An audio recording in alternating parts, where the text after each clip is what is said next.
BJP সরকার নির্বাচনে জয়যুক্ত হয়েছে তার 3 দিন পর থেকে গোটা রাজ্য জুড়ে এই ডবল ইঞ্জিন সরকার হকারদের উপরে, রাজ্যের শ্রমজীবী গরিব মানুষের উপরে আক্রমণ শুরু করেছে। গোটা রাজ্য জুড়ে রেল কর্তৃপক্ষ, কেন্দ্রীয় সরকার এবং রাজ্য সরকার মিলে আমাদের রাজ্যে লক্ষ লক্ষ যে সমস্ত শ্রমজীবী মানুষ হকারি করে জীবন জীবিকা নির্বাহ করে, এই সরকার 14 বছর ধরে কেন্দ্রের সরকারে আছে। তারা গোটা ভারতবর্ষে বেকার যুবকদের কর্মসংস্থানের ব্যবস্থা করতে পারেনি। 45 বছরের মধ্যে সর্বোচ্চ বেকার তৈরি হয়েছে নরেন্দ্র মোদীর জমানাতে।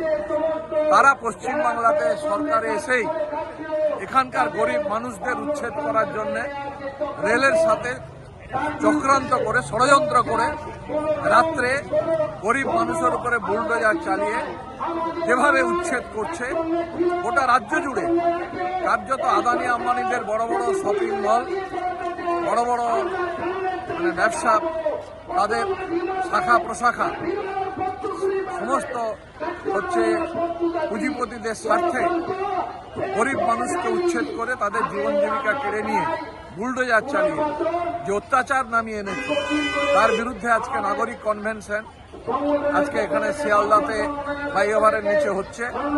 গোটা রাজ্য জুড়ে প্রতিবাদ প্রতিরোধ আন্দোলন গড়ে উঠেছে।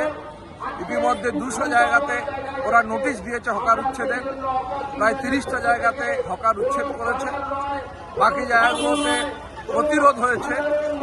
এবং আমরা বলেছি যে আমাদের দেশের আইন আছে, যে ভেন্ডার্স অ্যাক্ট 2014 নরেন্দ্র মোদী কেন্দ্রের সরকারে আসার আগেই আমাদের পার্লামেন্ট, আমাদের সংবিধান যে আইন তৈরি করেছে, সে আইন আছে যে কোনো হকারকে এইভাবে পুনর্বাসন ছাড়া উচ্ছেদ করা যাবে না।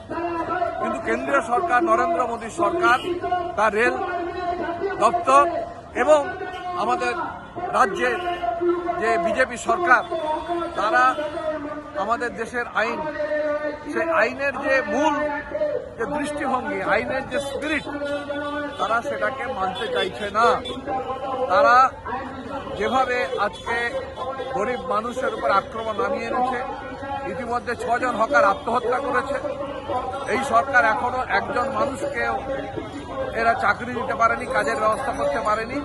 কিন্তু লক্ষ লক্ষ মানুষকে ইতিমধ্যেই এরা উচ্ছেদ করে কর্মহীন করেছে।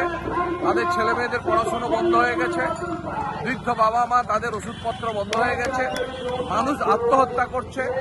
সামনে শারদীয়া উৎসব, সেই উৎসবে কি হয় মানুষ, গরিব মানুষগুলো তারা বুঝতে পারছে না যে রাস্তায় তারা হকারি করতে পারবে কিনা, রেলে হকারি করতে পারবে কিনা।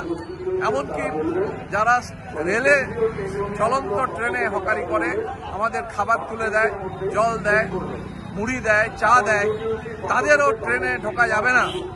এইভাবে হচ্ছে আজকে কেন্দ্রীয় সরকার, রেল কর্তৃপক্ষ ফাইন জরিমানা বিপুল হয়ে বাড়িয়ে দিয়েছে।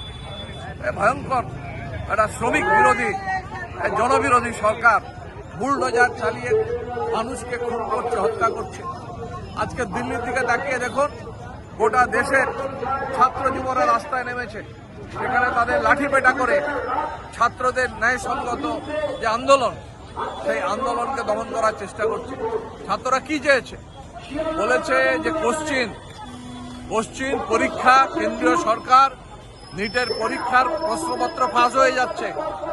গত 10 বছরে 149 বারেরও বেশি বিভিন্ন পরীক্ষায় প্রশ্নপত্র ফাঁস হয়েছে। এই সরকার সম্পূর্ণভাবে দুর্নীতির সাথে যুক্ত এবং প্রশাসন চালাতে ব্যর্থ, যার ফলে ছাত্ররা তারা পরীক্ষা দিচ্ছে, তারা আজকে দেখছে যে সেই পরীক্ষা বাতিল হচ্ছে, আবার পরীক্ষা দিতে হচ্ছে। চাকরি করার জন্য নাম তালিকাভুক্ত হচ্ছে, অথচ চাকরি পাচ্ছে না। আজকে রিক্রুটমেন্ট বন্ধ, কেন্দ্রীয় সরকারের দপ্তরে লক্ষ লক্ষ পদ শূন্য, সেগুলো পূরণ করা হচ্ছে না। রাজ্য সরকারের দপ্তরে লক্ষ লক্ষ পদ শূন্য, পূরণ করা হচ্ছে না। তাহলে আমাদের ছেলেমেয়েরা যাবে কোথায়?